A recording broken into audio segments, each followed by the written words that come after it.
for conquering procrastination, fear, envy, neediness, guilt, and more.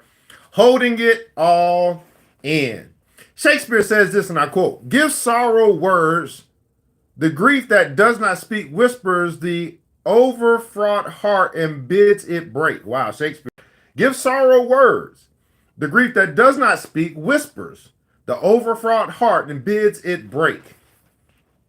I was once a guest expert on a Sally Jesse Raphael show in which the topic was family secrets. The guests were three women. One had watched her father kill her mother and then himself. One had been raped and impregnated by her brother. And one had been told as a child that her father was dead, only to learn as an adult that he had been living in the same town all along.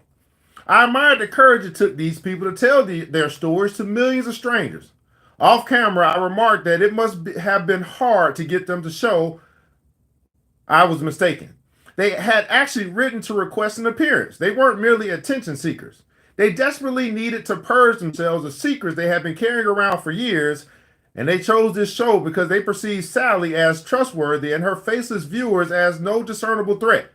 The sense of relief in those tortured souls was palpable. The experience crystallized something I'd known for some time: how important it is to talk about horrible experiences. Now, Aeschylus says this, and I quote: "Words are the physicians of a mind diseased. Words are the physicians of a mind diseased." After you experience something horrible, the obvious impact of pain, fear, and loss is usually accompanied by another piercing feeling: loneliness. Even in a shared trauma such as a flood or an earthquake, the impact is uniquely felt by each individual, and to some extent, everyone feels alone. For example, couples who lose a child usually grieve together but experience the tragedy in different ways. For the mother, the dominant feeling is usually loss. The object of her material love is gone. For the father, the overwhelming feeling is often shame for having failed in his role as a protector. Taking it out eases the sense of isolation. You feel more a part of the world instead of apart from it. In addition, expressing yourself in a way of purging emotions. A horrible event leaves a toxic residue, and the act of describing it to another person serves as a syringe to draw out the accumulated poison. If you don't get rid of that poison, you will have to use defense mechanisms such as denial and repression to disconnect from the horror. The poison will accumulate until it pollutes your body, mind, and soul with potentially disastrous consequences. The more quickly and more completely you express yourself, the faster and easier the healing. Letting it out early is the emotional equivalent of getting back on your bike after a fall. The longer you wait, the scarier it becomes. Also, the pain you suppress accumulates and gathers to it anything of a similar nature. The end result can be anything from psychosomatic illness to a phobia. Why then do we hold it in?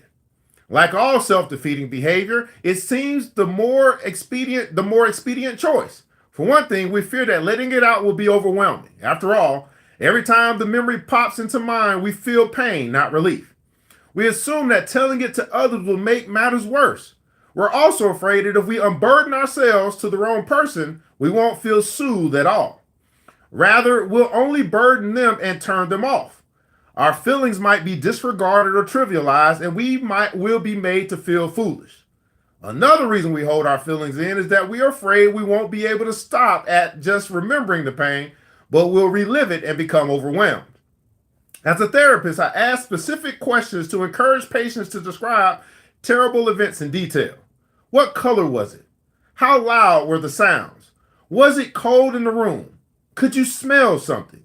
In a safe environment, reliving the incident through the senses brings out feelings that might have been suppressed. This can facilitate healing. A good example is Gay, a single mother who ran a mail order business from her home. One day, caught up in her work, she inadvertently left her front door open. She was on the phone when she heard a loud screech of brakes, a scream, and an awful thud. She ran out to find her child bleeding and unconscious as a hysterical driver tried to revive him. The child survived but was disfigured for life. Gripped by guilt and haunted by nightmares, Gay found the memory too painful to discuss. After a while, though, she poured forth the entire gruesome story in precise detail, including what her child looked like in the street and how ashamed she felt in the emergency room. By spelling it all out, Gay was able to begin healing. and eventually to forgive herself. Jewish proverb says this, and I quote, "What soap is for the body, tears are for the soul." Wow. What soap is for the body, tears are for the soul. Because they are trained to listen and required by law to honor confidentiality, therapists are often the best people to hear your tale. But they are not the only good listeners. Sometimes the best choice is someone who has experienced a similar horror. Such people are in the best position to say conventionally, "I understand," and "you are not alone." For that reason, a peer support group is often an indispensable adjunct to therapy.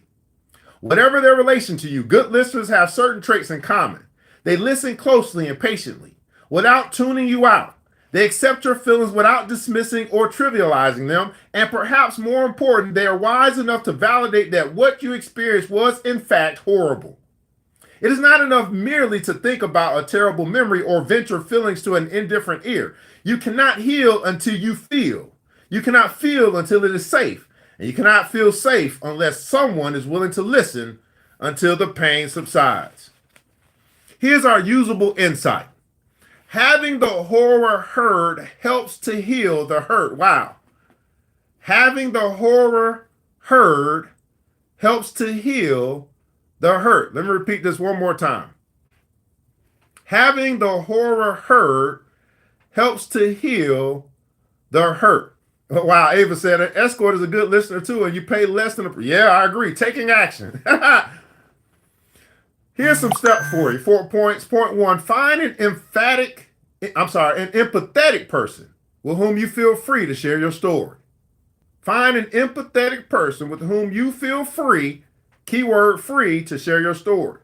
Ask for a green light to express yourself fully and without time restraints. Now, I've never done that before. Can I get as much time as I need, right? Asking for a green light to express yourself fully and without time restraints. Point 3, ask him or her to listen without judging, questioning, or commenting on what you say.